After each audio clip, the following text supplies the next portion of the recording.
Welcome to my vlog. Ayan guys, nandito po kayo sa Espanyol. Ayan guys, so ayan guys, nakipag-inuman ako sa mga empleyado. Ayan po, si Motor Parts, hindi ko alam yung pangalan niya. Si Hardware at yung kaibigan niya guys. Ayan. So, ayan guys, so ngayong gabi nag-inuman kami guys. For the first experience guys, nag-inom kami na kabayo. Tapos napunta kami sa may gin guys, oo. Teaser ng parang tubig. Unexpected guys, akala ko kasi marunong siya mag halo. Ina guys, surrender yan si Motor Parts guys, kung alam nyo. Mapait daw, tawag di ba kaya. Ito naman kasi si Mr. guys, marunong. Nagmamarunong, di wala marunong.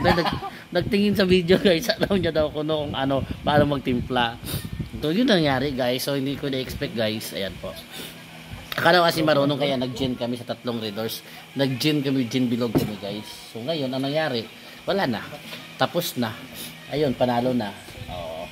Ayun guys. So, unexpected ko guys na ganyan yung alak namin na ininom dito. So wala na. Si Hardware na lang ang lalaban dito sa alak na ito. Ayun. So see you guys sa makikita natin sa ending guys. So sino mag-survive sa alak na ito guys. Ito yan guys. Ayan. So diba sabi mo marunong ka tapos ngayon anong nangyari? Palpak. Palpak guys. Ayun naman yung isa guys, yung pinsan niya, akala ko marunong, hindi rin pala marunong. Ang nangyari dito guys, una-una, nilagay nila ito, sinindihan nila guys, tapos walang ice. Nag-invento kami, nilagyan ng ice, tubig. Yung pala, mali pala yung experiment namin. So pasensya guys Ayan po. So sa matirang matibay sa pag-iinom mamaya guys. Ayun siya nangyayari sa aming pag-aanak. Paano?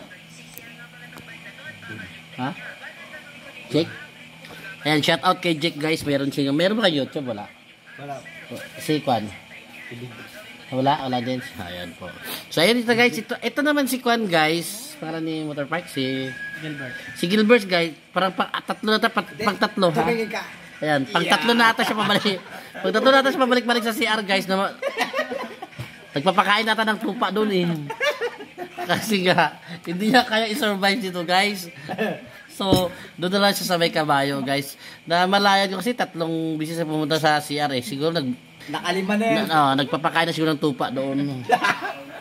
Ayun, So, ayan guys. So, for the sick moment lang guys. Ito lang yung moment ko. Thank you for watching guys. See you for the next video guys. Bye-bye.